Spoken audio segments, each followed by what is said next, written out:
Ora, boa tarde a todos. Acho que já podemos dar início ao webinar. Portanto, queria dar as boas-vindas a todos os participantes ao quinto e último webinar do projeto S4Agro, pelo menos para este ano, 2021. A sessão de hoje deste webinar é dedicada à temática fatores críticos de sucesso para implementar práticas mais eficientes na embalagem do setor agroalimentar.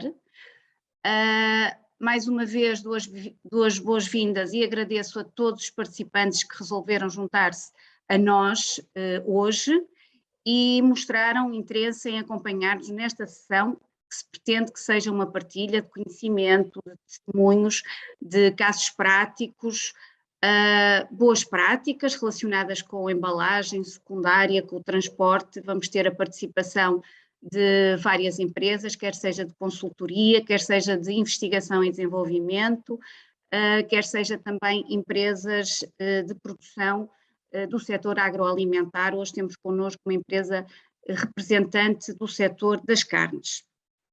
Queria desde já anunciar que neste painel vamos ter a participação numa primeira abordagem ao projeto do professor Pedro Diniz, coordenador do projeto S4Agro da Universidade da Beira Interior. De seguida, o Dr. Alexandre Campos, da empresa Competinov, a engenheira Mónica Loureiro, da empresa Carnes Landeiro, o Dr. Camilo Pinheiro, da empresa Sigma Defense, e a doutora Fernanda Elay, da empresa Aintec, e finalmente a doutora professora Teresa Paiva, do Instituto Politécnico da Guarda. Queria agradecer a todos os oradores a sua disponibilidade, a sua presença em partilhar os vossos testemunhos connosco. De facto, este webinar, o quinto e último de uma sequência de vários, tem sido ao longo destas 2 semanas, acontece no âmbito do projeto S4Agro, Soluções Sustentáveis para o Setor Agroindustrial, que conta com a parceria de diversas instituições de ensino superior e de clusters empresariais. E tem como grande objetivo e chavão a qualificação das PMEs do setor agroindustrial para o desenvolvimento de soluções inovadoras, sustentáveis, e aliás é uma temática de hoje, não é? A sustentabilidade, pelo menos na embalagem, que vamos ver, que permita aumentar a produtividade destas empresas, a eficácia e eficiência ao nível da indústria 4.0 e da economia circular. Também não me vou alongar muito mais, porque o professor Pedro vai-nos já apresentar de seguida o projeto. E vou passar de seguida a palavra ao professor Pedro Diniz, mas antes queria só informar todos os participantes interessados em colocar questões que não necessitam de esperar até à hora do debate, que será no final de todas as apresentações. À medida que forem surgindo as vossas dúvidas, as vossas questões, podem colocar tanto no bate-papo como na janela QIA e não necessitam de esperar nem pelo final das sessões, nem pelo fim desta sessão. Queria ainda informar que no final, perto do final das sessões, irá aparecer uma janela com um inquérito de satisfação do webinar de hoje, e que eu agradeço imenso que preencham para avaliar a vossa, portanto, fazerem a vossa avaliação do grau de satisfação das sessões que tiveram a oportunidade de presenciar. Portanto, vamos então dar início a este painel de hoje e passo a palavra ao professor Pedro Diniz. O professor Pedro é doutorado em Engenharia Mecânica, professor auxiliar na Universidade da Beira Interior, diretor de curso de Engenharia e Gestão Industrial e é o coordenador do projeto S4Agro. Professor Pedro, passo então a palavra. Muito obrigada. Obrigado, professora Rita. Antes de mais, saudar todos os que estão aqui a assistir a este webinar. A professora Rita já fez um bocadinho do meu papel, portanto, de também dar uma perspectiva do que é o projeto S4Agro e quais são as suas,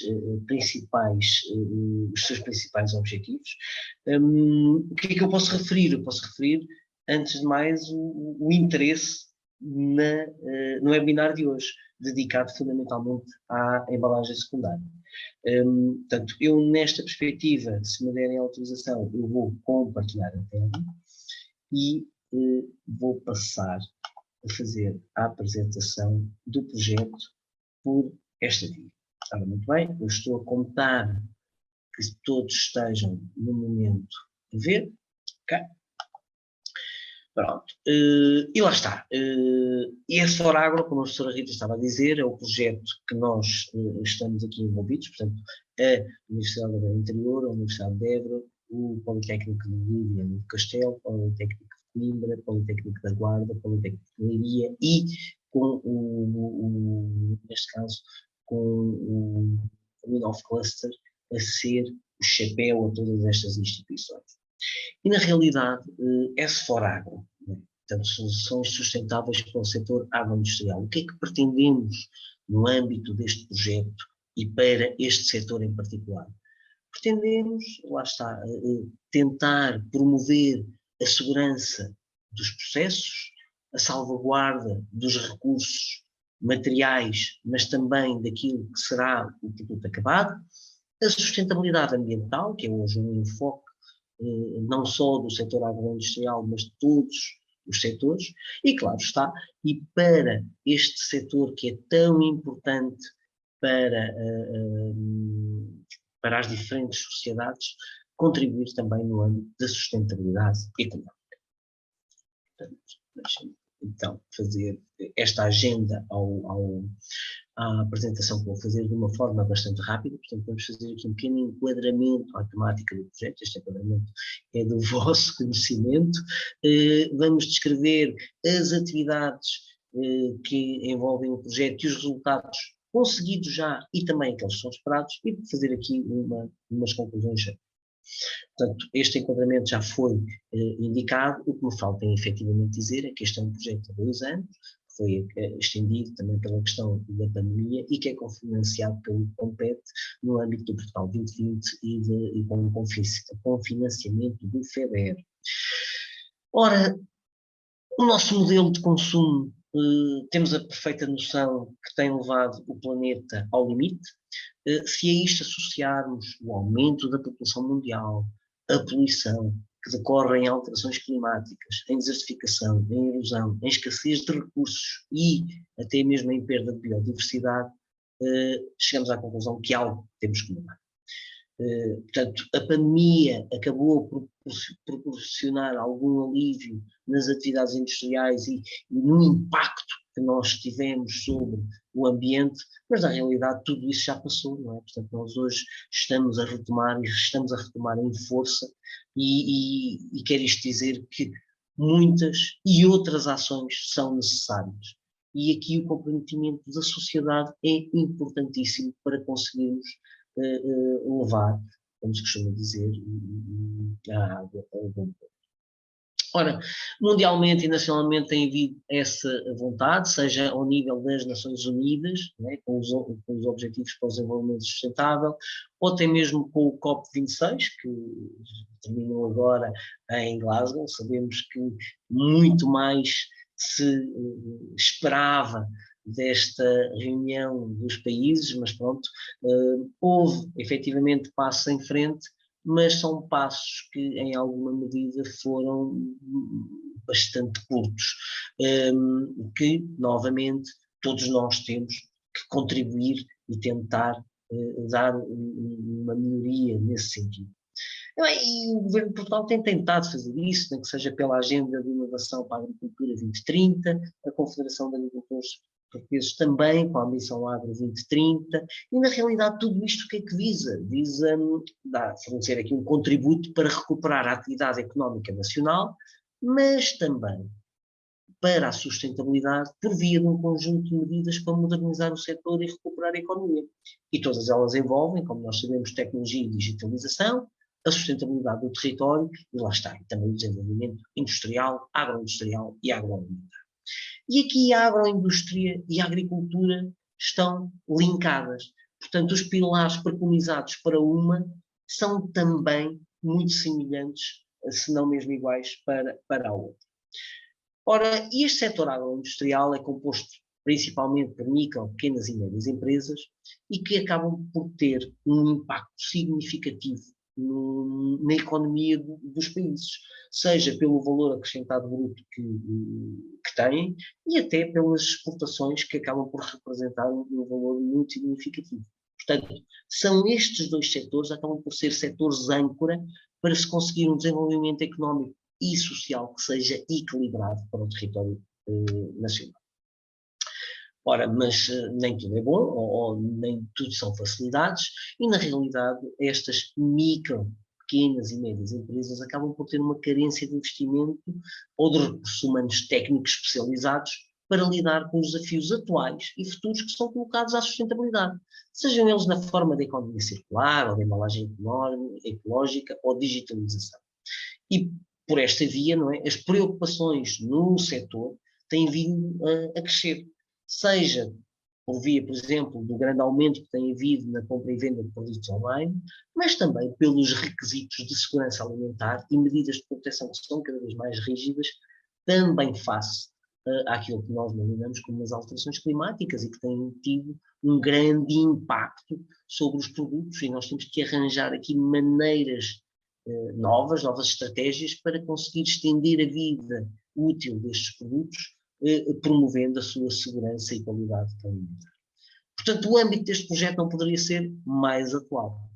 Relativamente ao objetivo, a professora Rita já aqui indicou, portanto, nós pretendemos qualificar as empresas deste setor para a adoção de soluções inovadoras e sustentáveis que permitam e que foquem o aumento da produtividade, da eficácia e da eficiência. Portanto, o projeto em si é constituído por 6 atividades, 3 delas dirigidas às embalagens, à embalagem primária, à secundária, que é hoje o âmbito aqui deste webinar, à embalagem inteligente e ativa, e depois também à cibersegurança no setor e à redução e valorização de desperdícios. Por último, temos também uma atividade muito importante que é dirigida à promoção de atividades de inovação de base científica e tecnológica nas empresas deste setor. Como é que vamos fazer isto? Antes de mais, através do benchmarking internacional para a identificação de tecnologias, processos, procedimentos, métodos que possibilitem melhorar o que pretendemos, não é? Portanto, a produtividade, a eficácia e a eficiência, mas também pelo levantamento e por auditorias realizadas nessas empresas para a avaliação do estado atual e do uso dessas soluções tecnológicas. Recordemos que uma solução que pode estar a ser utilizada no estrangeiro e que aí possa fornecer bons resultados, não obrigatoriamente poderá ser a melhor solução para as nossas empresas. E por isso é que os resultados que nós vamos aqui apresentar visarão fundamentalmente o estudo de boas práticas e a identificação de fatores críticos. Devemos também ter o desenvolvimento de algumas ferramentas computacionais e, claro está, visa providenciarmos aqui um conjunto de propostas de soluções inovadoras que sejam dirigidas à produção, aos processos e à sustentabilidade ambiental.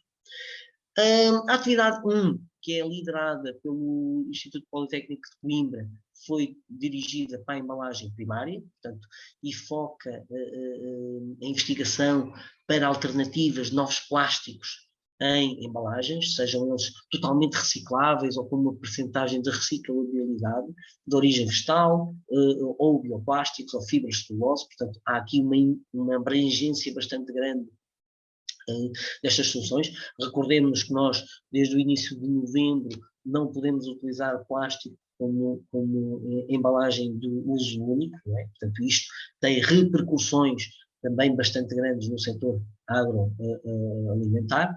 Portanto, e aqui há que definir aquilo que é o packaging estratégico, não é? Portanto, qual será a melhor solução para cada um dos produtos que nós pretendemos albergar e também proteger do exterior.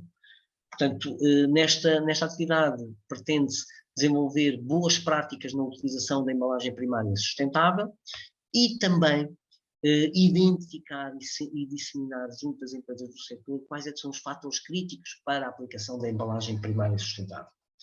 Embalagem secundária, portanto, aqui no âmbito do webinar que está a ser promovido pelo Instituto Politécnico de Viana do Castelo, visa identificar e disseminar as boas práticas na utilização deste tipo de embalagem, seja ela reciclável ou reutilizável, são duas abordagens diferentes para aquilo que é o paradoxo do packaging, e também quais as práticas logísticas mais eficazes para cada um dos setores.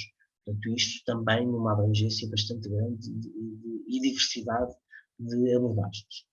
No caso da embalagem ativa e inteligente, que é liderada pela Universidade da Beira Interior, portanto, nós estamos aqui também a avaliar quais é que são as melhores soluções e que também vai ser um pouco também do que vai ser abordado hoje neste webinar, aqui numa das temáticas, quais os elementos que possam realizar uma ação sobre o produto, na vertente de estender a vida útil ou de lhe dotar de características sensoriais mais intensas. Portanto, há várias soluções para tal, ou então, no âmbito da embalagem inteligente, que permite fornecer informação dos produtos aos consumidores, mas também a monitorização de parâmetros extrínsecos e intrínsecos relacionados com alterações químicas, oscilações de temperatura, qualidades do produto ou mudanças dos produtos que permitam fazer a rastreabilidade em tempo real. Portanto, nós temos feito algum trabalho nesta temática de monitorização de condições de conservação de frutos ao longo do tempo e também no desenvolvimento de sistemas de rastreabilidade em tempo real que nos permitam otimizar os processos logísticos. Portanto, há aqui uma série de trabalhos desenvolvidos sobre estas temáticas e que também envolvem, no caso, e muito correlacionado com a embalagem secundária, providenciar um conjunto de designs otimizados, incluindo até materiais de mudança de fase, que permitam melhorar o escoamento e a transferência de calor na configuração da embalagem e, com isto, de determinar-se uma tecnologia inovadora a este nível que permita estender, como há pouco estávamos a falar, a vida útil e, simultaneamente, garantir também a qualidade dos produtos. Portanto, esta será uma envolvente desta atividade. Na atividade 4, dirigida à cibersegurança, destina-se, e que é liderada pelo Paulo de Leiria, destina-se a identificar os fatores críticos para a segurança de sistemas informáticos nas PMEs, sejam eles relacionados com o crime informático, ou a fraude, ou a contrafação alimentar. E aqui, novamente, vamos ter uma aplicação de boas práticas neste sentido, já que muitas destas empresas acabam por não ter os recursos técnicos para ter soluções de cibersegurança à altura daquilo que é o mundo virtual de hoje. Na atividade 5, dirigida à redução e valorização de desperdícios, não poderia ser mais atual, não é? Portanto, tanto ao nível da perda alimentar no início da cadeia de frio, como do desperdício mais no seu final, temos que identificar e caracterizar os pontos geradores de desperdício destas indústrias agroalimentares e apresentar soluções inovadoras para o seu aproveitamento, com vista à melhoria da eficiência produtiva e redução dos impactos ambientais. Vejam que esta atividade, que acaba por ser liderada pela Universidade de Évora, foi uma coisa que me falou, pode ser muito utilizado, por exemplo, para o desenvolvimento de embalagens para o setor. Portanto, há aqui uma temática que tem um campo aberto para o futuro. Por sua vez, e por última atividade, o Politécnico da Guarda dirige a atividade destinada a permitir, divulgar e facilitar às empresas o acesso a processos de capacitação para a introdução de inovação de base científica e tecnológica. E para tal, como é que isto vai ser feito? Vai ser feito através de um concurso de inovação e capacitação e depois por um evento de atribuição de prémios. Depois a professora Teresa Paiva vai descrever com maior detalhe. Portanto, eu, no sentido de finalizar a minha apresentação do projeto, o que é que pretendemos, de sobremaneira? Aumentar a consciencialização e a qualificação global das empresas deste setor para a adoção de soluções inovadoras e sustentáveis. E para tal, como é que o vamos fazer? Através de um conjunto de ações de disseminação, que vão ser aqui organizadas pelo InnovCluster, dirigidas à apresentação dos estudos de boas práticas, das conferências de disseminação de resultados, de um congresso final internacional que iremos desenvolver em 2023, e lá está. E todos os materiais gráficos e digitais que vamos apresentar tanto às empresas como ao público em geral. Para terminar, queria só dar-vos esta indicação, www.s4agro.pt, aí encontram toda a informação atualizada que está a ser desenvolvida no âmbito do projeto. Portanto, eu sem mais, vou agora interromper a partilha e deixar a palavra aos palestrantes que efetivamente têm algo de muito significativo a apresentar neste webinar. Professora Rita, passa a palavra. Muito obrigado. Obrigada, professor Pedro, pela apresentação do nosso projeto, um projeto emergente na procura de soluções inovadoras e sustentáveis no setor relacionados com a embalagem, no setor agroalimentar. Vamos continuar no setor agroalimentar com as embalagens e continuamos com o Dr. Alexandre Campos, que nos vai fazer uma apresentação sobre os fatores críticos para a eficiência logística na embalagem secundária e no transporte de produtos agroalimentares. Fazendo uma breve apresentação, o Dr. Alexandre Campos é o CEO da empresa Competinov.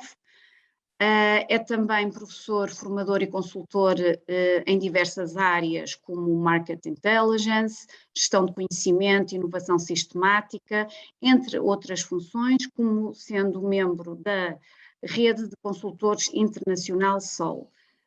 Passo então agora a palavra, Dr. Alexandre, muito obrigada mais uma vez pela sua presença. Eu aqui agradeço. Boa tarde a todos. Ora, muito bem, eu vou então passar desde já a partilhar a tela. Muito bem, vamos então falar, essencialmente vamos focar, portanto, na identificação dos fatores críticos de sucesso, na eficiência logística e nos transportes, e portanto, sendo que estes dois evidentemente jogam com bastante proximidade, mas de forma relacionada, apesar que em dois momentos, vou fazer a apresentação em dois momentos separados, a questão da logística com os transportes e depois das embalagens secundárias dos produtos alimentares. Portanto, antes de mais, falar-vos um pouco, assim de forma muito rápida e resumida, relativamente à metodologia utilizada neste estudo, que foca precisamente os 4 subsetores, e precisamente a questão dos transportes versus logística e, portanto, das embalagens secundárias, terciárias também, que não é o foco de conversa de hoje.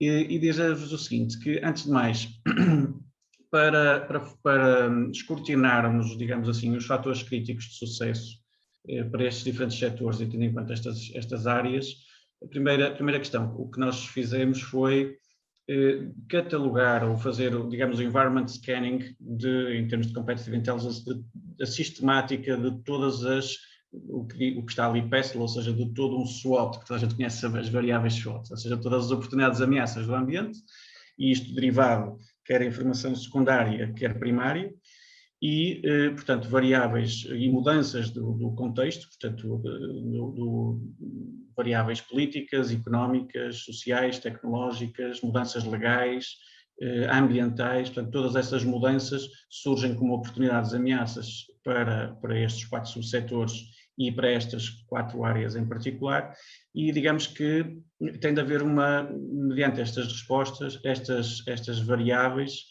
ou estas ameaças e estas oportunidades, tem de haver uma resposta através da logística dos transportes e uma resposta através das embalagens. E aqui optamos por sistematizar toda a informação com uma metodologia que usualmente até é utilizada na área de inteligência militar, de apoio à decisão, mas também bastante útil na área empresarial, que é a chamada metodologia VUCA, que são as iniciais precisamente de elevada volatilidade, incerteza, complexidade e ambiguidade. Portanto, o que significa que quais são as variáveis mais pertinentes, fatores críticos de sucesso, mas os mais pertinentes, para que nestas áreas de análise, ou seja, nos transportes, logística e nas embalagens, o que é que temos de fazer para responder, tendo em conta uma mudança rápida. Enfim, em termos de resumo e no foco das PMEs, aconteça o que acontecer, o que é que mais contribui não só para a sua sustentabilidade, mas para a sua sobrevivência.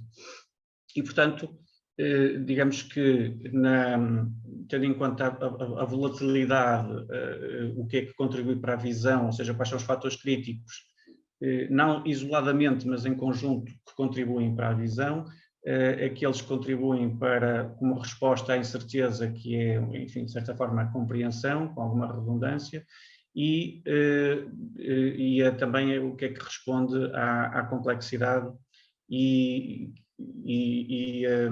a agilidade também. Enfim, eu julgo que aqui se torna mais simples, que são estes 4 vetores. Ou seja, vamos catalogar os fatores críticos de sucesso, não vendo somente cada um deles de per se, mas como é que eles se relacionam, ou seja, uma metodologia sistémica que nos pareceu ser bastante relevante.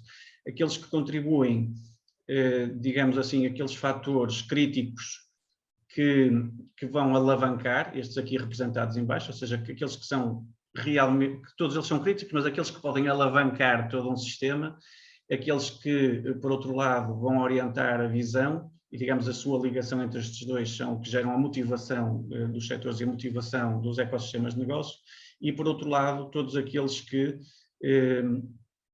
aqueles fatores críticos de sucesso que contribuem para a agilidade e, por outro lado, para alguma resiliência, o que nos demonstra esta ligação à operacionalidade do que se queira fazer. Tudo isto, evidentemente, a 2 dimensões. Uma em que, não fazendo a separação entre elas, há, evidentemente, fatores críticos de sucesso que dizem respeito à decisão e à operacionalização muito mais em termos institucionais, ou seja, que são, evidentemente, de muito maior responsabilidade das instituições, do cluster, de diferentes associações empresariais e setoriais, e por outro lado, evidentemente, as PMEs, que é o grande foco do todo o trabalho, mas também não as desligando dos ecossistemas de negócio em que também fazem parte da rede, evidentemente, algumas empresas de maior dimensão e que puxam muitas das vezes, ou que são os nós da rede. Assim sendo, e focando na logística e nos transportes, o que, derivado enfim, a toda a análise, digamos que é a parte de baixo do iceberg, e eu aqui em 15 minutos vou mesmo só mostrar alguns pontos, já não da análise, enfim, que é o grosso do trabalho, mas sim dos resultados, como é evidente. No que diz respeito à logística e transporte, evidentemente, em contexto de tudo isto, todas estas variáveis de que vos vou falar, há uma que é muito clara para todos nós, que é a grande ameaça de toda a crise energética, de todas as questões ambientais e até de nós potencialmente termos até apagões. E estes apagões, inclusive, já existem países, nomeadamente a Áustria, que já se está a preparar para essa eventualidade de surgirem apagões nos próximos 10 anos. E, portanto, digamos que em contexto, não só com essas ameaças como outras, enfim, do vosso conhecimento, na logística e nos transportes, desde logo, e não é só em Portugal, em toda a Europa é um problema comum, que é a questão da ferrovia versus toda a questão rodoviária, de transporte de mercadorias por via rodoviária.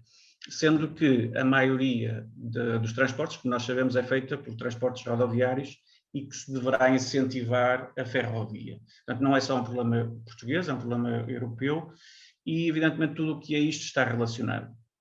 E, portanto, criar alguma redundância e não dependência é crítico, para não ficarmos, enfim, tão dependentes dos transportes rodoviários. A inteligência artificial aqui tem um papel relevante em toda esta coordenação da logística, como é evidente. Portanto, isto por um lado. Por outro lado, a questão de as cidades que continuam a crescer, como é evidente, e há também, em termos de logística e de transportes, a necessidade e a falta em muitas das nossas cidades portuguesas de pequenos armazéns de proximidade, portanto, que têm respostas rápidas e ágeis a essas mesmas cidades. Por outro lado, e focando na questão das PMEs, também é detectada a questão de, principalmente nas zonas mais interior, das dificuldades de acesso à internet, portanto, há que incentivar a questão de internet via satélite, e isto porque as pequenas empresas têm de estar conectadas na questão logística, evidentemente. Há aplicações muito práticas e na questão das boas práticas, para essa redundância, como o WhatsApp Business e etc. Ou seja, incentivar como fator crítico de sucesso também aqui, de incentivo a todo um conjunto de aplicações muito simples de utilização das PMEs para agilizar, digamos assim, toda a questão logística, que por um lado é física e por outro lado é virtual, portanto há sempre essa relação evidente e necessária. E por outro lado, também de ponto crítico e que pode tudo mudar na questão de rede de frio, ou seja, o aparecimento de novas tecnologias, muito em particular o congelamento isocórico, que pode mudar as regras do jogo por completo de toda a logística e transportes. Portanto, há, digamos assim, quando se perspectiva a questão da inovação como resposta nestas diferentes áreas, há sempre que terem atenção às diferentes mudanças e, portanto, uma das variáveis, uma das 6 mudanças, digamos assim, em que temos de estar atentos é precisamente novas áreas de conhecimento e tecnológico. Portanto, essa é, sem dúvida, uma delas no que diz respeito à logística e transportes, que é relevante. Aqui, e só como um mero exemplo, a comparação entre os transportes terrestres de mercadoria e os transportes terrestres de mercadorias, mas, portanto, via férrea ou outras. E há aqui um fator crítico no que diz respeito ao incentivo da ferrovia, que são os pedidos de canais de horários com antecedência. Ou seja, é da responsabilidade dos diferentes setores. Julgo eu que aqui os clusters e as associações setoriais podem ter um papel relevante na articulação da informação, digamos assim, às entidades competentes relativamente às necessidades de deslocação de mercadoria por via ferroviária. E, portanto, isso é um fator crítico. Evidentemente, há questões legais. Todos os transportes da ferrovia na Europa estão muito orientados para o transporte de pessoas e não de mercadorias e, portanto, o que traz aqui alguns problemas, mas esse mesmo problema tem de ser visto ou essa ameaça tem de ser vista também como uma oportunidade de gerar a mudança e, por isso, o fator crítico. Em toda a logística e transportes, evidentemente, tem de ser visto, como sabemos, enfim, como um processo integrado, como um sistema integrado, portanto, do armazenamento no próprio local, corredor, topo de gôndola, frio, enfim, as caixas até à casa, até ao domicílio. Portanto, toda a questão de logística e transportes tem de ser vista de forma transversal. Agora, o ponto mais crítico que foi detectado e que vamos ver mais adiante, da grande crítica ou da grande necessidade, quando auscultamos, aliás, estivemos a trabalhar 2 manhãs inteiras com uma equipa de uma rede de distribuição, aliás, nós auscultamos 2 das grandes redes de distribuição portuguesa e depois, desde a parte da administração por aí abaixo até ao operacional, digamos assim, que está no terreno a movimentar cargas. E a grande queixa, vamos chamar assim, sem dúvida, é a questão do grande desperdício da fragilidade das embalagens secundárias, no caso das embalagens secundárias. Isso é algo que vamos ver à frente, mas evidentemente as embalagens secundárias e as terciárias estão intimamente ligadas com a logística e com o transporte, ou seja, é algo que não pode e nem deve ser visto de forma separada. Apesar que estamos aqui a separar, mas há uma íntima interligação. Nas embalagens secundárias, vamos ver então alguns fatores críticos também alguns deles, nestas 4 dimensões, ou seja, aquilo que permite, ou que vai permitir de alguma forma agilidade e por outro lado alguma resiliência e também alguma visão e, por outro lado, aqueles que podem alavancar, aqueles fatores críticos que podem alavancar todo o sistema do conjunto de fatores críticos, organizados desta forma. Aqui, e começando por... Desculpe. Eu não consigo ver. Agora, só um segundo. Bem, não consigo ver a parte de cima aqui, mas, enfim. A grande preocupação, como digo, nas embalagens secundárias está na ocupação de espaço e, portanto, na questão da ocupação de espaço, por um lado, temos a ocupação de espaço, por outro lado, temos a redução de matérias-primas aplicadas, portanto, há aqui sempre uma incongruência entre duas questões, e na redução de espaço temos como benefícios evidentes, a questão da necessidade de, no mesmo espaço físico, termos mais embalagens, principalmente para exportar, ou seja, podermos ter mais embalagens dentro de um contentor para poder ir mais longe com a exportação. Por outro lado, a questão da necessidade de redesenhar as embalagens secundárias que não são empilháveis, termos, portanto, menos espaço no transporte, no linear, no armazenamento e no consumidor. Portanto, o armazenamento difícil devido ao volume e à geometria da embalagem. Aqui a questão da forma da embalagem, aliás, na análise de patentes a nível mundial que nós efetuamos e depois também no confronto dessas mesmas realidades com as empresas e as instituições, a questão da forma surge como algo de relevante para solucionar vários problemas aqui postos na embalagem secundária. Portanto, anular os espaços vazios entre os produtos nas embalagens secundárias e entre estas, portanto, devido à forma. Portanto, eles não ficam, muitas vezes as embalagens não ficam alinhadas ou ajustadas na posição pretendida. Há aqui uma questão crítica que é, evidentemente, a coordenação entre as embalagens primárias, secundárias e terciárias. Portanto, que não devem ser vistas de forma isolada e para se conseguir resolver muitos dos problemas das embalagens secundárias, independentemente, evidentemente, dos standards impostos, elas devem estar previstas logo desde o início do processo de inovação de produto em qualquer empresa. Isto é extremamente crítico porque, regra geral, tudo se desenvolve e é esquecida a dimensão da embalagem secundária.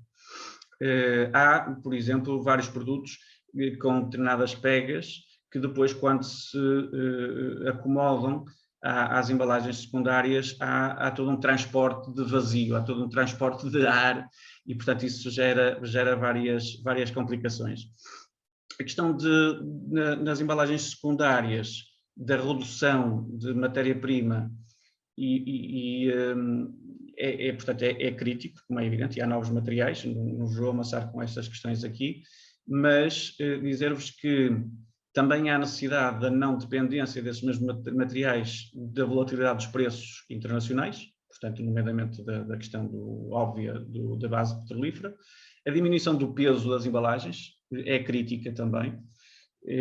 Isto gera vários acidentes e há uma grande perda nos transportes. Portanto, não danificar as embalagens.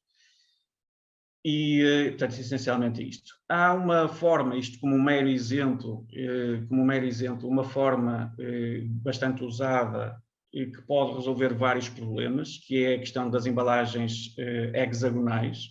A questão das embalagens hexagonais resolve vários destes problemas mencionados, maiormente a questão de que em cada 32 embalagens ganha-se o espaço de uma. Portanto, as abelhas escolhem este formato, não será por acaso, e para além de elas ficarem muito mais juntas umas das outras para serem transportadas nas embalagens terciárias, o que também é crítico. Outro fator crítico aqui nas embalagens secundárias é a questão de quando elas são, por um lado, no online, digamos assim, elas não é tão relevante a questão da informação, há vários fatores que não são tão relevantes, portanto, e ela muitas vezes é descartável. E pode ter uma segunda utilização, que é óbvio. Mas há aqui um problema no que diz respeito às grandes superfícies, e que as grandes superfícies têm montado um grande negócio de reciclagem. E quando nós sabemos que a reciclagem, muito bem, mas o ótimo não é a reciclagem, o ótimo é mesmo a reutilização. E, portanto, as embalagens secundárias, caso standardizadas, caso tenham inclusive materiais que possam durar mais tempo, independentemente até de não serem recicláveis, pode ser interessante, se houver um intercâmbio, digamos, dessas embalagens fornecedor-cliente. Portanto, aqui a chave está também na relação na cadeia de valor e nas embalagens, por vezes, serem mais duráveis no tempo. Portanto, não deve ser vista só a questão do reciclável, porque se o objetivo for que elas durem no tempo, a questão de haver um deve e um haver e os sistemas de informação que permitam esse mesmo deve e haver com os fornecedores e os clientes é relevante. Depois, evidentemente, surgem outras questões relativas aqui já, e como digo, estes fatores críticos estão todos relacionados com os sistemas.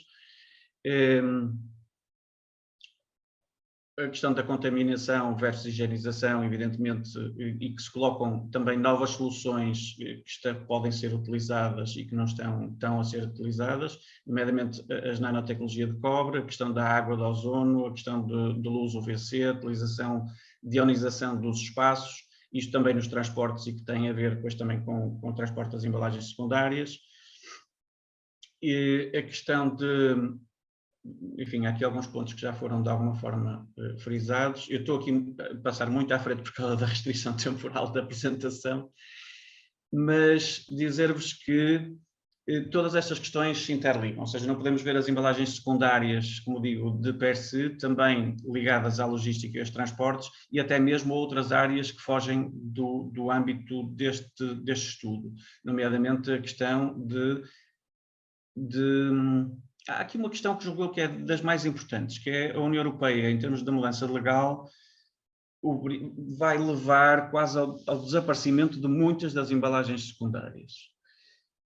As embalagens secundárias aqui tidas como uma segunda pele do produto, entenda-se. Ou seja, se fosse uma pasta dos dentes, toda a parte exterior à pasta dos dentes é natural que desapareça por completo, o que significa que a embalagem secundária como suporte às primárias, mesmo aí falando, enfim, como no linear e como um fator de exposição, vai evidentemente adquirir todo um outro conjunto de papéis, de funções, nomeadamente em termos de informação e troca de informação com os clientes, normalmente até através do telemóvel e, por exemplo, surgir situações de business gamification e no próprio espaço de gestão, o que pode permitir até o aconselhamento, olha, já que está a consumir este produto, há aquele outro que está em promoção, está perto do prazo de validade, portanto esta relação que pode, informacional, digamos assim, entre as embalagens secundárias dentro do linear, dentro do espaço comercial, pode ser relevante, até mesmo para otimizar todas as embalagens.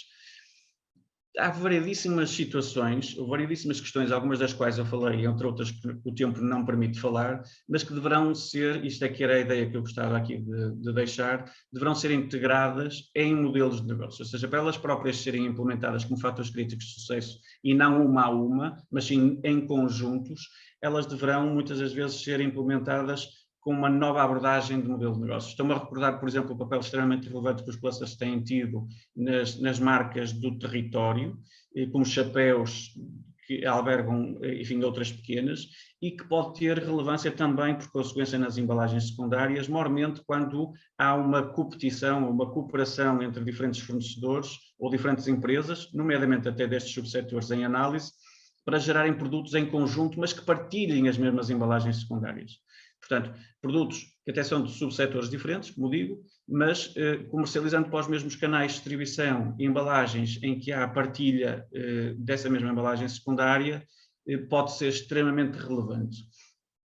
Enfim, muitas outras coisas se poderia falar. Nós fizemos a análise, enfim, de todos os padrões de patentes a nível mundial e, portanto, no que diz respeito às embalagens secundárias.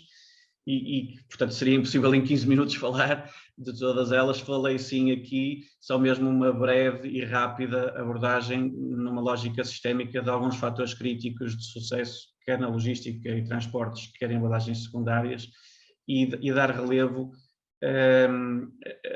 a esta interligação, portanto, a não separação de cada uma das partes.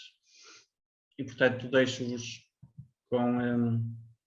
isto é, enfim, as matrizes utilizadas, deixo-vos com os meus contactos e depois, enfim, alguma questão, tenho todo o prazer também em responder. Isto é sempre difícil, de em 15 minutos, falar sobre todo um trabalho, mas foi essa a tentativa e deixo também em aberto, então, agora podermos também conversar, enfim, todo um conjunto de questões que possam ser colocadas.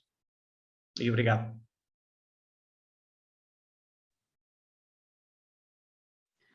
Dr. Alexandre, muito obrigada mais uma vez. De facto, viu-se que é bastante difícil em tão pouco tempo partilhar todo um conjunto de resultados obtidos. Portanto, o Dr. Alexandre está connosco, está a colaborar com o IPVC na atividade em que o IPVC está inserido, tal como o professor Pedro Diniz apresentou há pouco. E, de facto, é bastante extensa a lista. Acho que vamos assistir num futuro muito próximo a uma revolução em termos das embalagens secundárias, não é? Que, de facto, nós assistimos a uma utilização muito grande em termos de plástico, não é? E dentro de pouco tempo isso vai ter que ser, de alguma forma, ultrapassado e resolvido. E todos realmente os fatores críticos passam muito por explorar o reduzir, o reciclar, o reutilizar, não é? Portanto, de facto, há muito ainda a fazer, muito a explorar, muito a descobrir. Muito obrigada. Eu, mais uma vez, relembro todos os participantes que quiserem colocar alguma questão, façam-no agora. Podem já fazer através do bate-papo ou no QIA, e os oradores poderão responder de seguida.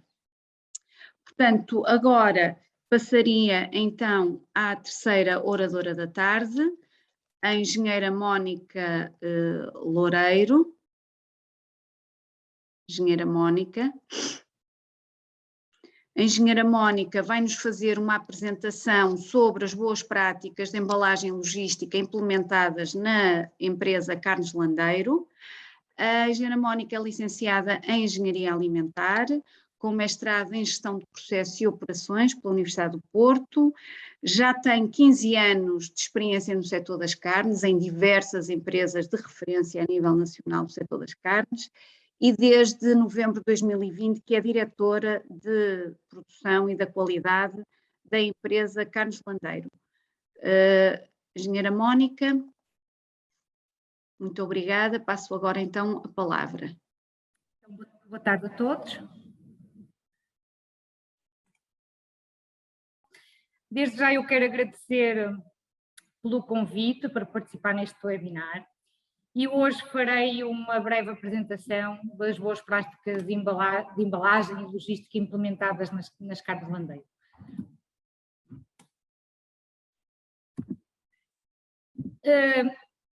As Carnes Landeiro foram fundadas em 1977, em 1993, com o aumento do volume de negócio e a crescente exigência do mercado, dos consumidores e autoridades competentes, nasce uma nova unidade, maior e mais modernizada, em Silveiros, Barcelos. Esta unidade dedica-se ao abate de suínos e bovinos, desmancha de carne de suíno e transformação de produtos à base de carne de suínos. Atualmente possui 147 colaboradores e detém uma frota com 23 veículos. Tem como mercado-alvo o mercado tradicional, gourmet, grossistas, grandes superfícies e a exportação. Associado ao Grupo Landeiro, nasceu em 1996 a Agrolandeiro, que é uma empresa do grupo, é uma exploração com cerca de 30 hectares, da qual provém a forragem para a engorda de aproximadamente 700 bovinos, essencialmente de raça charolesa, adquiridos a criadores do Alentejo. Isto permite que a Carnes Landeiro tenha uma produção ainda mais integrada, garantindo desta forma a qualidade e um total rigoroso controle de toda a sua matéria-prima. Focando no tema embalagem. A embalagem destinada ao conhecimento de alimentos é uma preocupação constante na indústria alimentar, independentemente do segmento do produto. Isto, mais do que apenas um revestimento, a embalagem desempenha nos alimentos uma função protetora de conservação, afetando diretamente a vida útil do produto. As embalagens alimentares são desenvolvidas para manter a integridade do seu conteúdo, desde o momento da embalagem, passando pela distribuição, até o seu consumo, garantindo o seu prazo de durabilidade. As embalagens alimentares adequadas devem manter o produto com as características pretendidas, garantir a segurança do produto e serem adequadas ao processo de logística. Na Carnes Landeiro, elaboramos diferentes produtos de charcutaria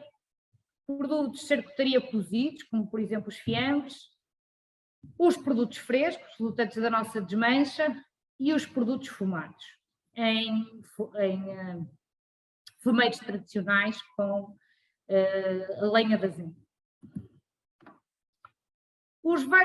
Temos dois tipos de embalagem, embalagem a vácuo e atmosfera modificada. E o embalamento a vácuo e a atmosfera modificada são as formas de embalagem mais frequentes para os produtos carnes, promovendo um maior controle e segurança durante todo o processo. Ambos os embalamentos são realizados por pessoal formado para a função, com conhecimento dos cuidados e métodos de elaboração do processo de embalagem.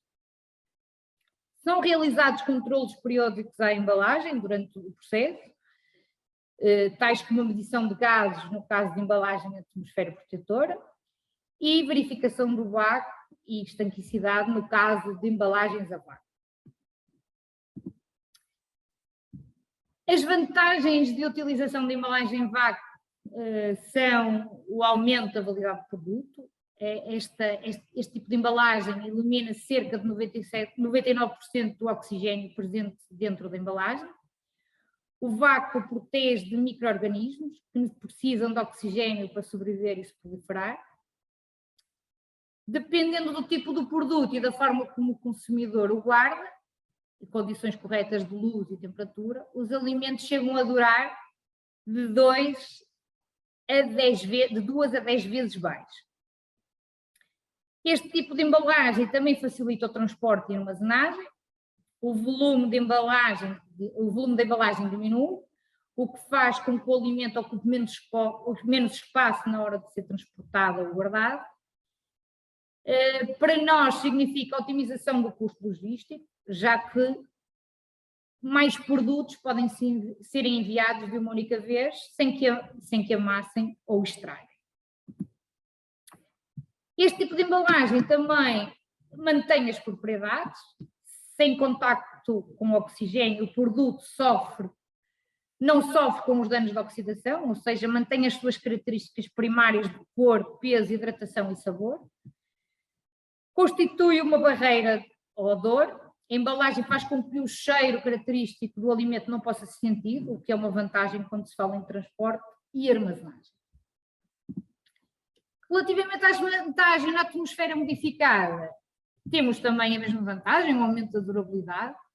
Dependendo do produto, a durabilidade pode ser aumentada entre 50% a 500%, dependendo das técnicas de embalagem atmosfera modificada. A redução do desperdício, isto é, a existência de uma maior durabilidade permite que as lojas façam as suas encomendas com maior eficiência e reduzam o desperdício. Vantagens a nível de qualidade. pois para o produtor, retalhista e para o consumidor, ao terem alimentos que se deterioram com muita menor velocidade da área da produção para a loja e depois para a cozinha doméstica, frigorífico ou congelador. Maior possibilidade de distribuição, devido à maior durabilidade do produto, o aumento da distribuição é uma das áreas em que a introdução da embalagem atmosfera modificada é mais do que apenas outro benefício. Para as empresas com o produto correto, o potencial de aumentar a área de entrega pode produzir mudanças empolgantes e abrir as portas para o mercado global. Menos necessidade de conservantes artificiais. Isto é, num mundo em que a perspectiva é cada vez mais verde, num mundo em que cada cliente é um defensor do ambiente, o produtor vencedor será aquele que se pode livrar de tantos aditivos quanto possível, para ter uma etiqueta limpa e mostrar que os seus alimentos são basicamente puros e naturais. Contudo, os maiores riscos para os produtos são o armazenamento e o transporte.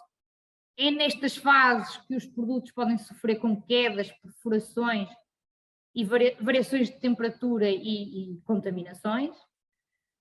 Por este motivo, as embalagens utilizadas têm tamanho, forma e peso adequados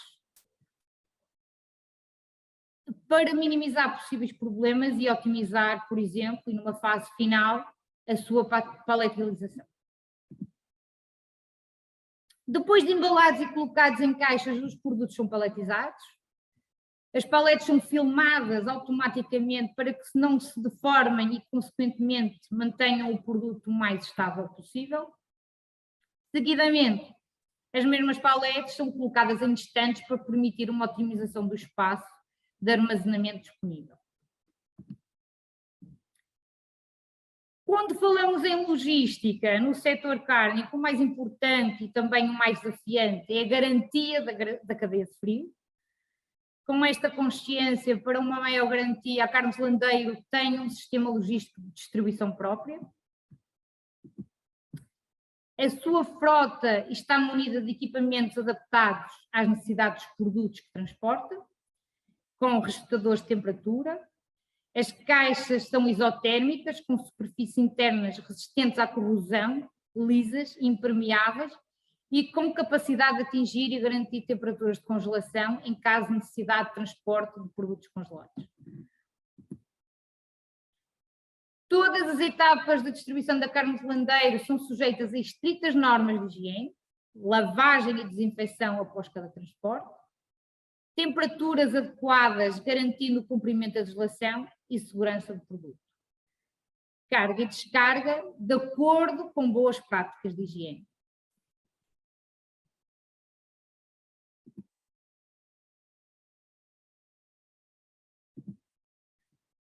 Eu termino aqui a minha apresentação. Qualquer questão, por favor, disponham. Espero que tenha sido útil e qualquer dúvida, por favor, questione.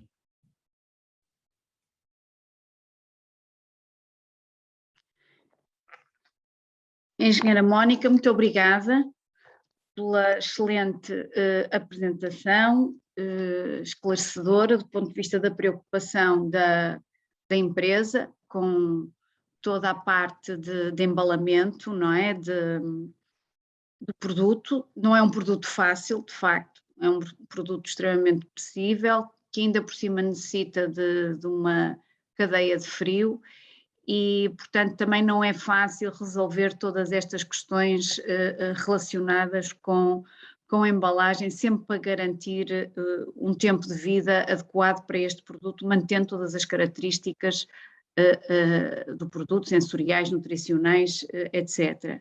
Mais uma vez, muito obrigada pela participação, colaboração. Relembro que alguma questão que surja a todos os participantes que o podem fazer já neste momento. Passando agora para o último orador, o quarto orador da tarde, que é o Dr. Camilo Pinheiro, que é diretor da empresa Sigma Defense, Boa tarde. Olá, boa tarde. E se calhar também poderia a doutora Fernanda Ilay, poderia também estar já ligada, que é responsável pela pesquisa e desenvolvimento da empresa Aintec. Portanto, esta apresentação vai ser sobre um caso de estudo e a aplicação de nanopartículas de cobre, que até já foi anteriormente mencionado, como sendo uma das soluções para resolver um fator crítico detectado no caso de embalagem e transporte agroalimentar. Mais uma vez agradeço a colaboração que está a ser feita diretamente do Brasil. É esta a vantagem de fazermos estes webinars online. Muito obrigada e passo agora a palavra. Ok. Olá, boa tarde a todos. Gostaria de agradecer a oportunidade de participar aqui no webinar. Eu sou o diretor da Sigma Defense, somos uma empresa dedicada a colocar tecnologia inovadora no mercado e somos representantes da empresa Aintec em Portugal. A Aintec é uma empresa chilena que desenvolve soluções nanotecnológicas para diversos setores do mercado, tendo um foco principal em nanopartículas de cobre devido às características biocidas naturais do cobre. Com isto gostaríamos de apresentar o potencial de implementação no setor agroalimentar. Para isso convido a doutora Fernanda Ilay, da Aintec, para fazer uma breve apresentação sobre estas potencialidades. Perfeito, obrigada Camilo, obrigada a todo o comitê organizador pelo convite, pela oportunidade de apresentar mais detalhes sobre a nossa empresa Aintec. Aqui vou compartilhar a apresentação. Bom, como já comentou Camilo, nós somos uma empresa chilena, estamos localizados em Santiago, no Chile, América do Sul, e nossa empresa tem um foco muito importante em pesquisa e desenvolvimento. Esse é o nosso logo, Science that Enables the Future. E pesquisa e desenvolvimento, mais particularmente focado em nanotecnologia. Vou fazer uma breve apresentação da empresa antes e depois entrar um pouco no detalhe que é relacionado ao webinar de hoje, que tem a ver com a nossa experiência na indústria de processamento de alimentos. Bom, particularmente hoje, eu vou fugir um pouco do foco, talvez, do webinar, porque não vou falar de packaging, mas sim vou falar das propriedades biocidas dos produtos com nanopartículas de cobre, particularmente produtos que foram desenvolvidos em Aintec, e a nossa experiência utilizando esses produtos na indústria de processamento de alimentos. Então, apresentando um pouco a nossa infraestrutura, essa infraestrutura, como eu já comentei, está localizada em Santiago do Chile. Nós somos um hub de inovação, pesquisa, desenvolvimento e produção em nanotecnologia. Nós participamos tanto de co-desenvolvimentos entre empresas, também investigação como serviço, prestamos investigação como serviço, fazemos colaborações acadêmicas e provavelmente uma das características mais importantes das nossas instalações é a capacidade de fazer escalamento e produção em tudo que tem a ver com síntese de nanopartículas e nanomateriais. Hoje em dia, a nossa capacidade de produção é de até 1 tonelada de nanopartículas por mês. E aqui nessa mesma infraestrutura também estão nossos laboratórios de P&D, de pesquisa e desenvolvimento, entre eles laboratórios de microbiologia, nanomateriais, controle de qualidade e caracterização, e laboratórios que são um pouco mais incipientes, que são os de eletrônica e drug delivery. Aqui eu apresento rapidamente algumas das tecnologias que foram desenvolvidas em Aintec, a tecnologia Long Lasting e Construction Additives, também Electronic Additives, essas três baseadas em nanopartículas de cobre. Hoje, particularmente, o caso que eu vou mostrar para vocês se trata da utilização de uma linha de produtos que contém a tecnologia Long Lasting, né? Mas também é importante mencionar as outras para que tenham uma ideia dos outros tipos de desenvolvimentos que a gente também está trabalhando. Por exemplo, a adição de nanopartículas de cobre em materiais de construção, como é o caso da colaboração que a gente tem com a empresa Melon. Melon é a empresa aqui de Santiago, Chile, uma das maiores produtoras de cimento do país, e as nanopartículas de cobre aqui são usadas como aditivos devido às suas capacidades biocidas, tanto para a eliminação de bactérias como de fungos também, que é um problema presente nesse tipo de materiais. Bom, e os outros desenvolvimentos em eletrônica e em outros commodities, que eu não vou entrar em detalhe hoje devido ao tempo também. Então, aqui, para profundizar um pouco mais nas tecnologias relacionadas ao cobre e introduzindo o estudo que eu vou comentar mais em detalhes hoje, o cobre ele é reconhecido pela EPA, a Environmental Protection Agency dos Estados Unidos, desde 2008, bom, em 2008, como o primeiro agente microbiano metálico. Os estudos de certificação definiram, então, que o cobre é capaz de eliminar uma porcentagem bastante importante, não só de bactérias patógenas, mas também de vírus e fungos. E essa representação gráfica é para facilitar um pouco o entendimento de como funcionam os nanomateriais, de uma maneira bastante fácil, digamos, para entender. A superfície, ao momento de transformar um material como um cobre em nanocobre, uma das coisas que acontecem é que esse material aumenta a sua superfície de muitas ordens de magnitude. Isso faz com que a sua atividade, nesse caso, por exemplo, as suas propriedades antimicrobianas, também sejam aumentadas. E esses são alguns dos produtos que foram desenvolvidos por AINTEC com as duas tecnologias que eu mencionei, que é a tecnologia Long Lasting, que hoje eu vou comentar um pouco mais em detalhe, e a tecnologia Structural Biocides, que são esses aditivos para diferentes indústrias, que é o que eu mencionei particularmente no caso da indústria de construção. Essa marca Decutec que vocês observam aqui, e Jacobs são as marcas que são comercializadas, que o produto é comercializado no Chile. Ele também é comercializado em outros países com outras marcas. Bom, hoje, dentro do contexto do webinar que se organizou aqui, eu vou comentar sobre a nossa experiência usando produtos da linha Decutec na indústria de processamento de alimentos.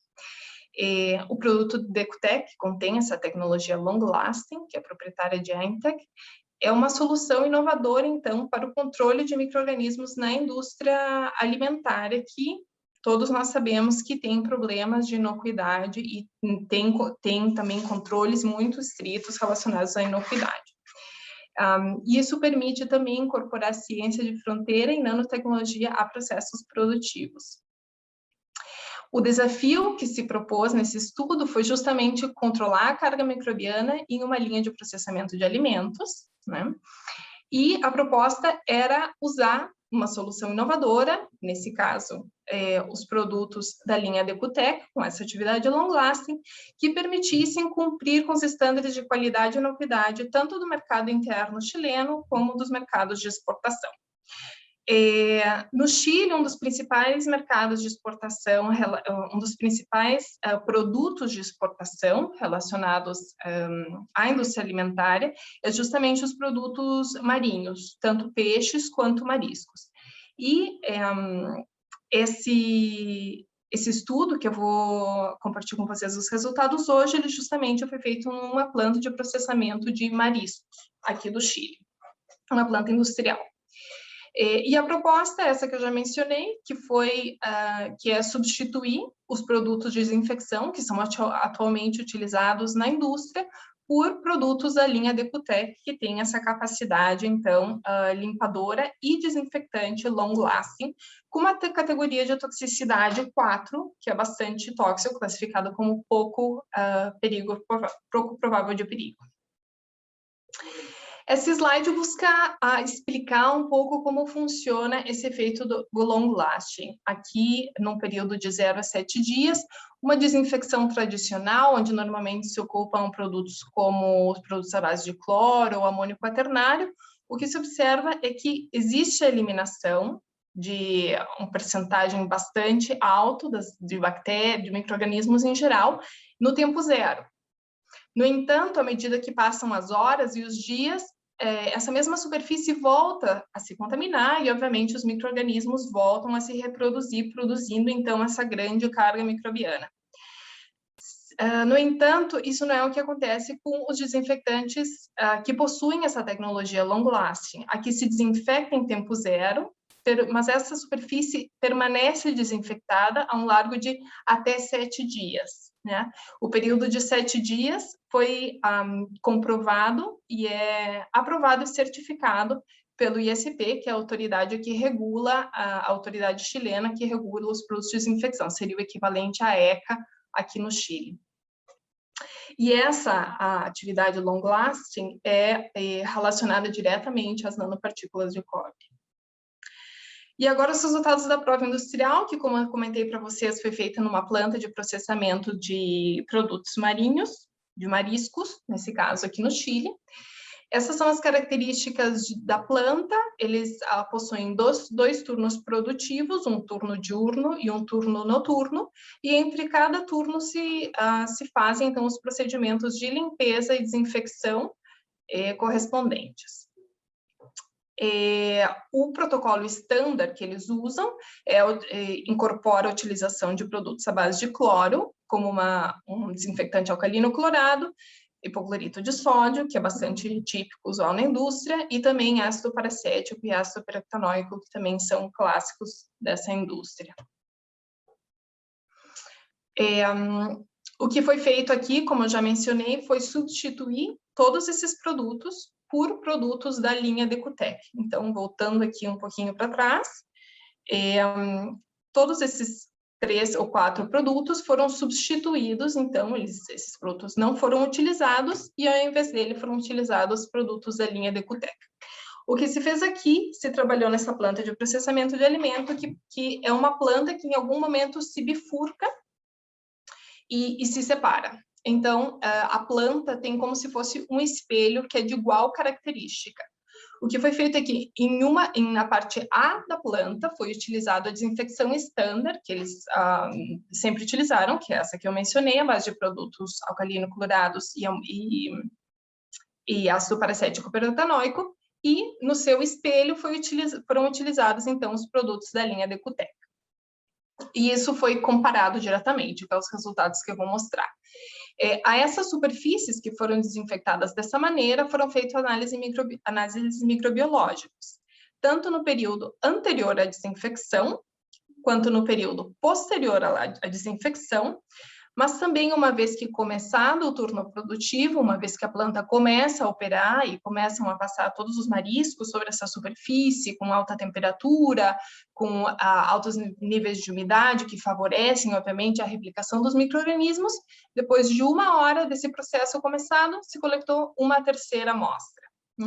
É importante ressaltar que durante o período desse estudo, o segundo turno produtivo não estava operativo, ou seja, se fazia essa segunda limpeza e desinfecção profunda, sem embargo, esse segundo turno não atuava e se voltava, então, a fazer uma segunda limpeza e desinfecção na parte da manhã.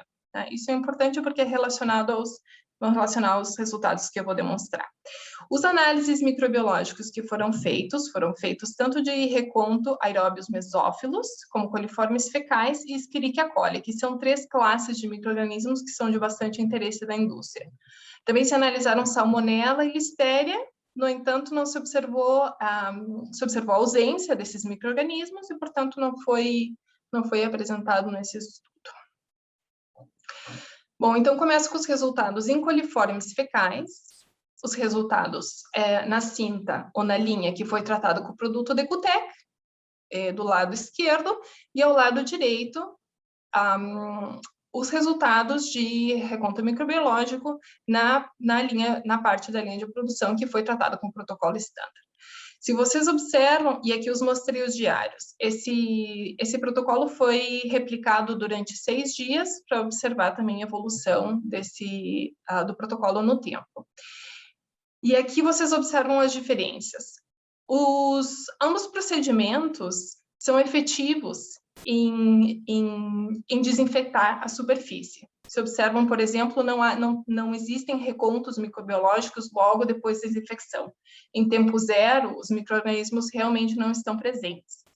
No entanto, uma vez que começada a operação da planta, é dizer, quando começa o aumento de temperatura, essa planta é uma planta de cocção de carne, então também tem um elemento temperatura importante, tem um elemento de umidade bastante importante, e obviamente carga orgânica que vem do mesmo produto que está sendo processado, e todos esses elementos favorecem então a replicação dos micro-organismos, e é o que se observa no procedimento de limpeza estándar, que passado 1 hora do início do processo de produção, começam a aparecer os micro-organismos, tanto no dia 1, como dia 2, dia 4 e dia 5, no caso dos coliformes fecais, que é o que se mostra nessa lâmina.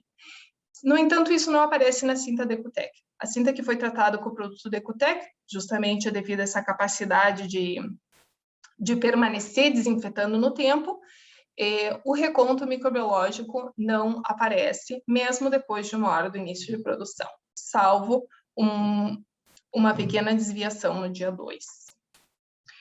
E se a gente observa a mesma análise, considerando agora os organismos do grupo Aerófilo-Mesófilos, que é outro grupo de micro-organismos bastante importante para a indústria, se observam resultados parecidos.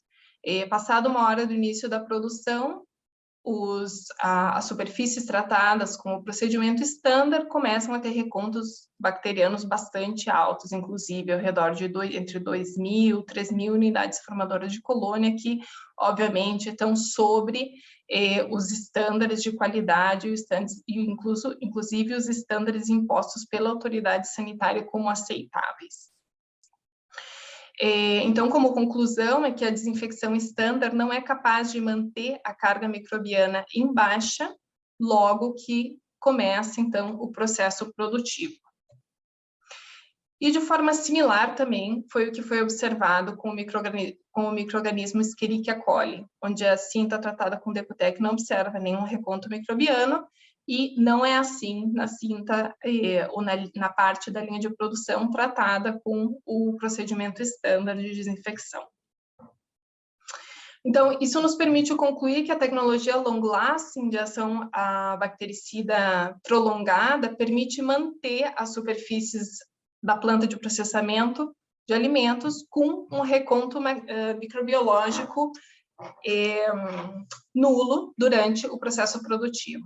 E, por outro lado, também é importante ressaltar aqui o produto Decutec, ele tem uma baixa categoria de toxicidade, uma categoria 4, e o seu uso permite, então, substituir 3 produtos altamente tóxicos, que é os que eu mencionei anteriormente, de categorias 1 e 2, por um único produto com a mais baixa categoria de toxicidade. E aqui, só apresentando a linha de produtos novamente, esse produto, ele é um detergente e também um desinfetante com efeito long-lasting. O efeito long-lasting, ele é devido à presença de nanopartículas de cobre. Ele tem uma baixa categoria de toxicidade, categoria 4. Em composição, ele é composto por um amônio quaternário de quarta geração, mais nanopartículas de cobre, e no Chile ele é comercializado em diferentes formatos, tanto o produto concentrado, quanto o produto pronto para usar, que é uma versão diluída, em formatos de 1.000 litros, 20 litros e 5 litros. Esses são os formatos que são aprovados para comercialização no Chile. Todos têm o seu registro pelo ISP, que é a autoridade sanitária aqui do Chile. Também possuem um pH neutro, baixa toxicidade e algumas outras características que são importantes para a indústria, como, por exemplo, o fato de que ele não é corrosivo e não é um produto volátil, não libera gases, tem diferentes formas de aplicação e possui um amplo espectro biocida. E, finalmente, a respeito ao espectro biocida que possui, os estudos, nós temos mais de 400 estudos microbiológicos feitos de acordo a diferentes normas, tanto norma ISO, quanto as normas EPA, quanto as normas EU da Comunidade Europeia, que avaliam a eficiência de desinfecção do produto em diferentes cepas de bactérias, vírus e fungos, dentre os quais estão alguns de bastante relevância para a indústria alimentar, como, por exemplo, Listeria e Salmonella. Bom, isso é o que eu tinha para falar a respeito à indústria de processamento de alimentos. No entanto, considerando o que foi comentado anteriormente, aí Alexandre Campos também mencionou a importância da nanotecnologia e as nanopartículas de cobre, inclusive em packaging. Eu só queria mencionar também que na Intec parte do nosso modelo é justamente os co-desenvolvimentos com diferentes empresas. E nesse âmbito, uma das coisas que a gente está trabalhando é justamente o co-desenvolvimento de embalagens primárias para a indústria de alimento, contendo nanopartículas de cobre. Nesse caso, micropartículas de cobre, na verdade, são partículas de cobre de uma dimensão um pouco maior, justamente para não classificar dentro da categoria nano, que entendo é mais complexa, principalmente em embalagens primárias de alimentos. E nesse sentido, a gente está trabalhando em colaboração com uma empresa brasileira que produz macebate de plásticos. E, bom, são resultados, trabalho que está in progress ainda, então são resultados que a gente ainda não pode apresentar, mas eu comento também porque é uma linha de investigação que, obviamente, é de muito interesse para nós também. E com isso eu termino, gostaria de agradecer mais uma vez e deixar aberto para qualquer pergunta. Muito obrigada, Dr. Camilo, muito obrigada, doutora Fernanda, pela excelente apresentação. De facto, um dos fatores críticos já mencionados, não é, no estudo que está a ser feito relacionado com a embalagem, mas também, porque no fundo este produto pode ser aplicado também a todos os veículos, a parte de transporte, que é um dos fatores críticos mencionados, não é? Em termos de higiene e segurança alimentar, pode ser aplicado nos veículos, não só propriamente na indústria, e foi bom também ter mencionado esta aplicação já também a ser estudada em termos de embalagem primária. Muito obrigada pela apresentação e pela partilha, mais uma vez agradeço. Obrigada. Agora, acabamos a sessão da tarde com a professora Teresa Paiva, que nos vai falar do concurso de inovação e capacitação do projeto S4Agro. A professora Teresa faz parte também da parceria do projeto, portanto é representante pelo Instituto Politécnico da Guarda.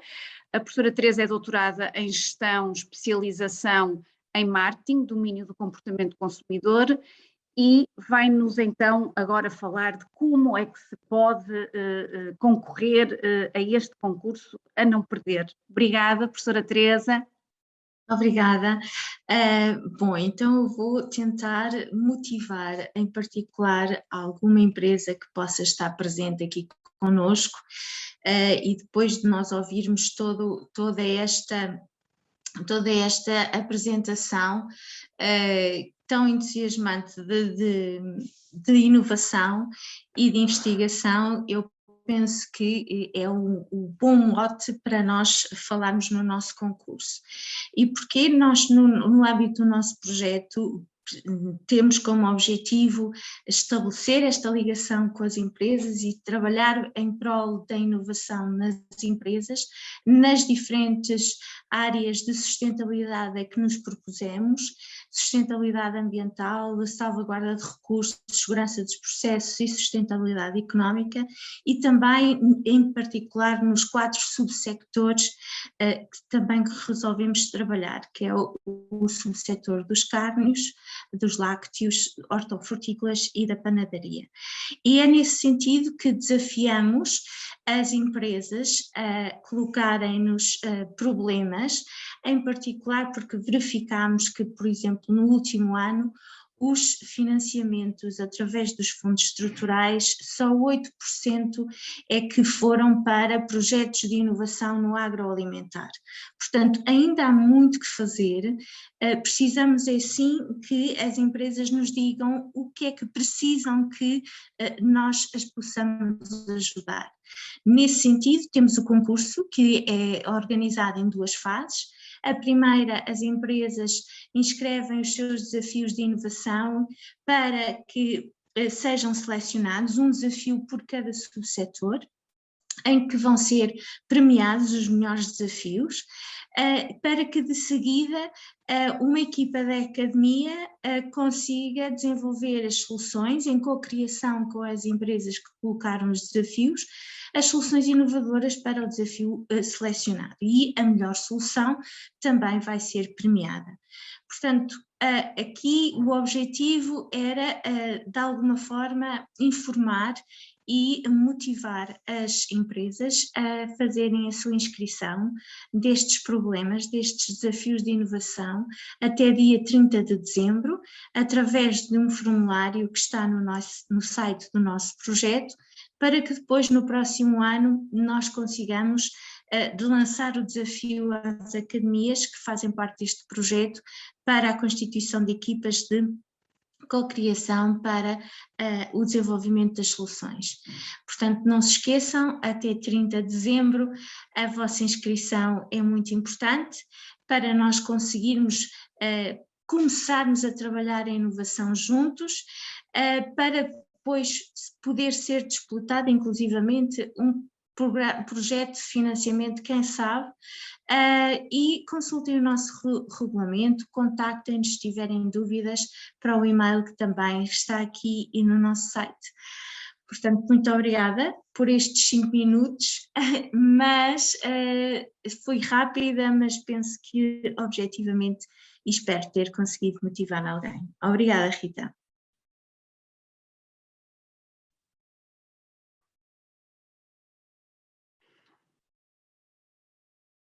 Teresa, muito obrigada. Está agora disponível o questionário de satisfação, que podem todos responder. Eu também estou aqui a responder.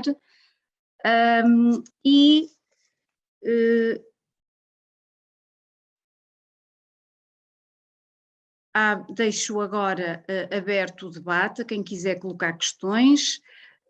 Aproveito para voltar a agradecer a todos os oradores pelas excelentes e pertinentes intervenções. Foi de facto muito importante o testemunho de todas estas intervenções. Não sei se querem fazer alguma questão. Está aqui uma questão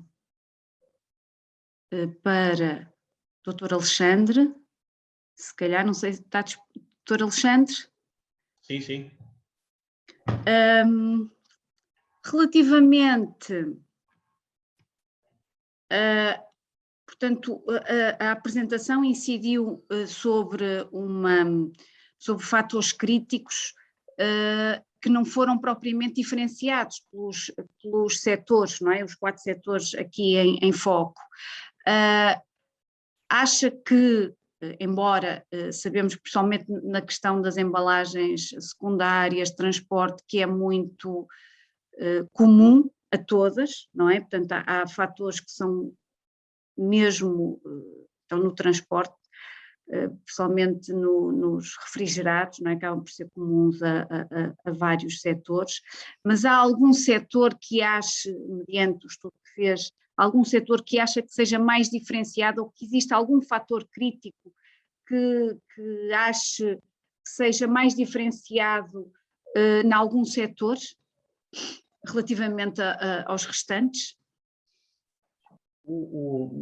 Principalmente quer na análise de patentes, quer até questionando depois os diferentes empresários e quem vive com os problemas na distribuição, principalmente na distribuição, encontramos mais pontos em comum do que distintos entre os diferentes setores. Evidentemente que existem diferenças muito particulares, mas mais relativas às embalagens primárias. No que respeita às embalagens secundárias e terciárias, a maior parte dos problemas são comuns. Mesmo olhando, por exemplo, a percentagem de acidentes relatados pelas seguradoras, e que nestes últimos 2 anos foi exponencialmente crescente, é muito focado, por exemplo, a maior parte dos problemas relatados, por exemplo, às seguradoras é na rede de frio e em acidentes aí. E, portanto, há mais pontos comuns do que pontos que diferenciam nos diferentes setores, no que encontramos. Agora, estamos a falar de fatores críticos. Há aqui duas áreas que convém fazer distinção. Uma questão é os fatores críticos de sucesso e a outra depois são as particularidades, por exemplo, no que diz respeito à embalagem, já em termos de inovação técnica, não é? Portanto, os fatores críticos de sucesso respondem a mudanças do ambiente e a necessidades dos empresários e, portanto, são as respostas críticas e que devem ter em conta quer os empresários, quer as instituições, as diferentes instituições que têm outro papel na decisão mais político, digamos assim, mais de força de lobby. Enfim, não sei se respondi à questão, mas vejo mais pontos, encontramos mais pontos comuns do que diferentes. Sim, no que diz respeito, claro, aos transportes, sim, e repito, no que diz respeito à logística, transportes e embalagem secundária. Na embalagem primária é natural que haja substanciais Sim, diferenças. embalagem primária é mais diferenciada, claro, sem dúvida. A principal queixa, se é que assim se pode dizer, foi precisamente na fragilidade e nas perdas. Na distribuição há perdas brutais, desculpem no termo, mas é mesmo, há uma percentagem muito elevada de produtos que são devolvidos ou que são, por simplesmente, que se estragam, por simplesmente no transporte. E principalmente, mais ainda do que a questão de higienização e etc., é mesmo a questão da fragilidade das embalagens e da não articulação entre a primária, a secundária e a terciária. A não articulação, portanto, daí a necessidade crítica, como fator crítico, um deles apresentado, que é a questão de, desde logo, no processo de inovação inicial do desenvolvimento do produto, pensar-se logo na questão da embalagem primária versus a secundária e terciária, não é? Portanto, porque, regra geral, isso não acontece.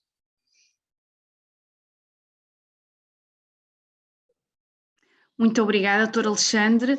O que me leva agora à próxima questão, se calhar à engenheira Mónica Loureiro. Só um momento.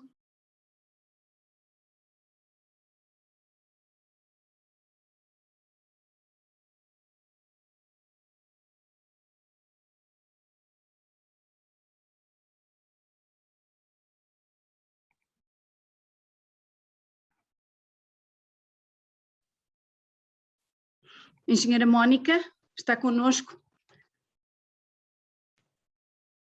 Sim, boa tarde.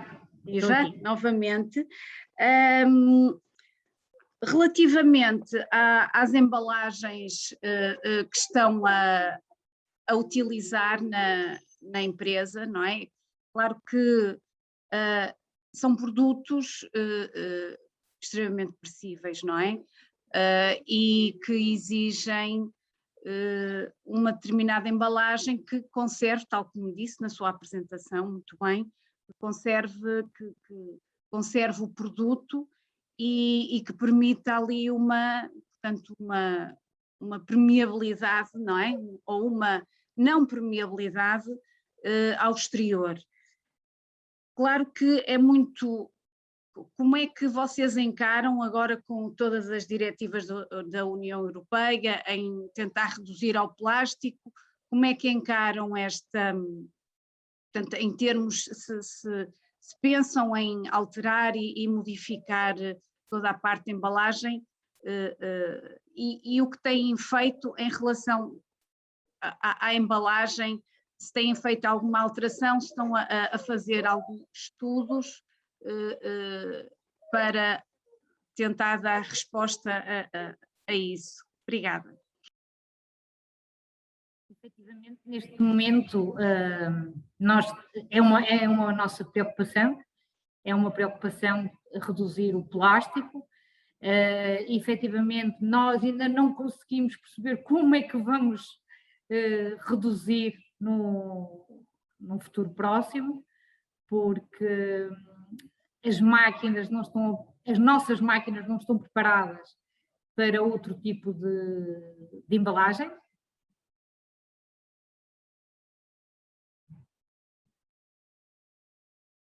Mas, contudo, vamos tentar nos adaptar e encontrar soluções o mais breve possível, mas neste momento ainda não temos alternativa ao plástico.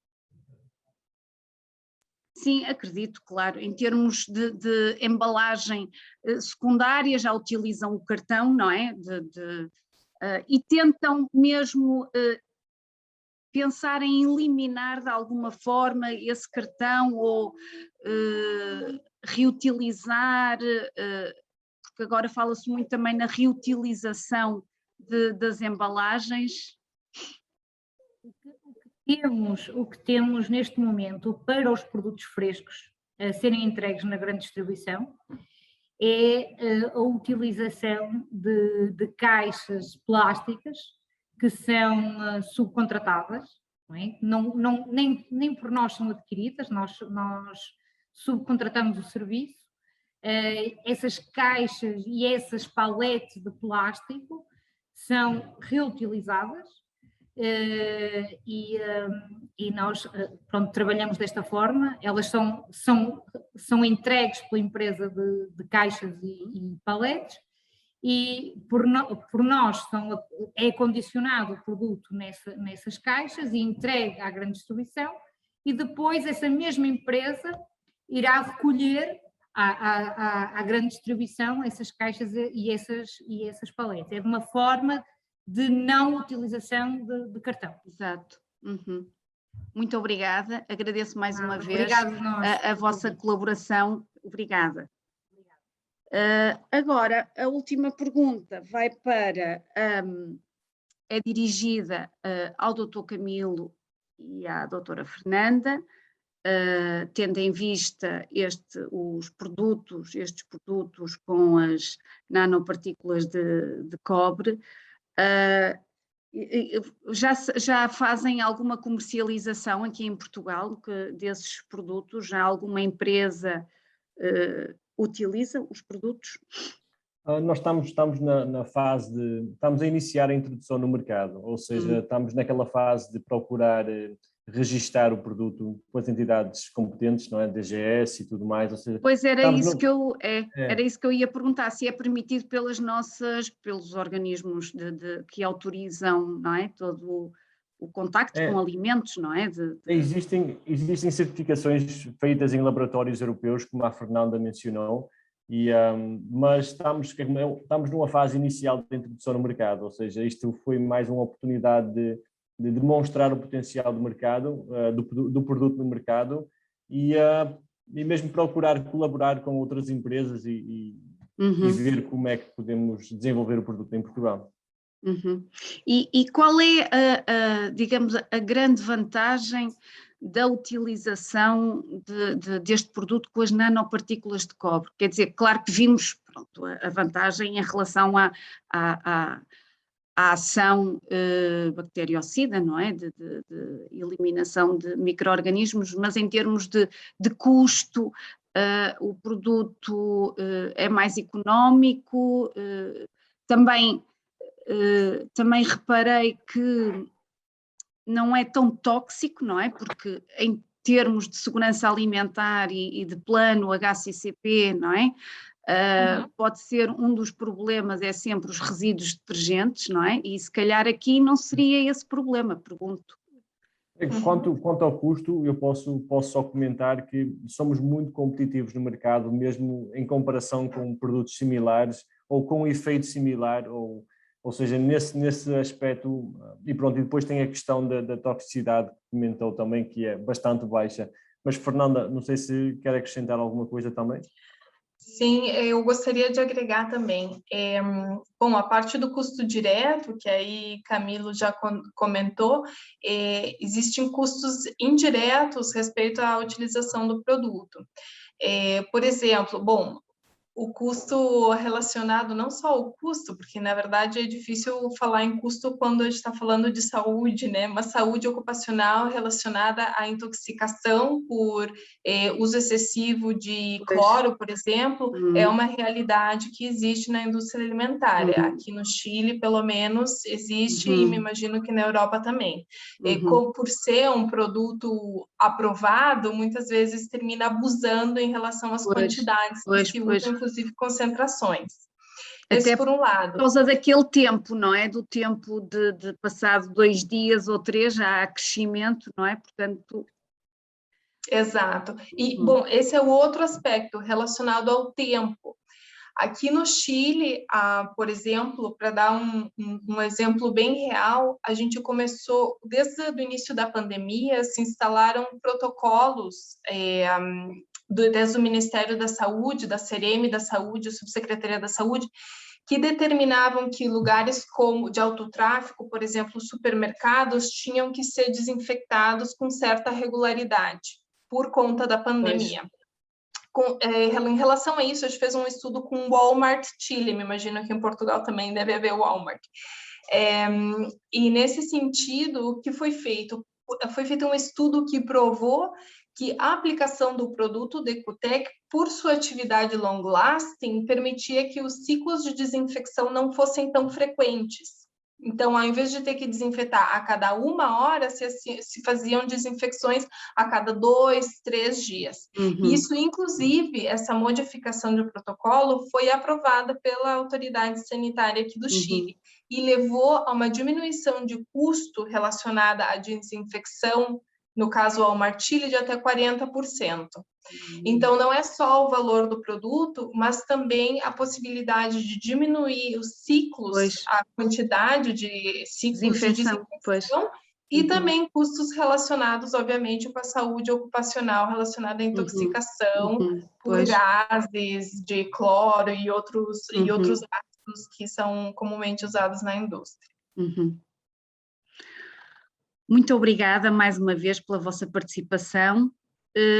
Se não há mais questões, vou então agradecer mais uma vez a todos os oradores, agradecer a todos os participantes que estiveram conosco a assistir a este webinar. Queria agradecer também a toda a organização de todas as atividades do webinar e, antes de me despedir, sugiro a todos os participantes que acompanham o site do projeto, que foi já apresentado pelo professor Pedro Diniz, com todas as atividades e os resultados que vão surgindo. Muito obrigada e boa tarde a todos. Até à próxima.